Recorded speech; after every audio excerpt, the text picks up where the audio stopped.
بارك لنا في صوم شهر رمضان وأعنا فيه وفي غيره على الصيام والصلاة والقيام وعلى تلاوة القرآن وقطع عنا حزب الشيطان وزحزحنا عن النيران وأمن علينا بالتوبة والغفران والقبول والرضوان. اللهم بلغنا رمضان. اللهم بلغنا رمضان. اللهم حبب إلينا الإيمان وزينه في قلوبنا وكره إلينا الكفر والفسوق والعصيان. اللهم أسكننا الجنان وزوجنا من الحور العين الحسان وآتنا من كل فاكهة زوجان في دارك دار السلام بمنك وفضلك وجودك وكرمك وإحسان لطفك يا ذا الجلال والإكرام. اللهم وبلغنا رمضان. اللهم وبلغنا رمضان وارزقنا صيامه وارزقنا صيامه وقيامه وإتمامه وقبوله وتوفنا مع الأبرار. اللهم وبلغنا رمضان وبارك لنا فيما تبقى من شعبان وارزقنا صيام رمضان. اللهم وارزقنا صيام رمضان.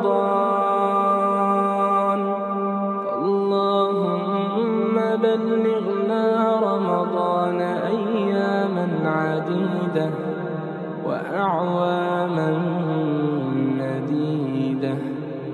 وصل اللهم وسلم وبارك على سيدنا محمد وعلى آله وصحبه وسلم.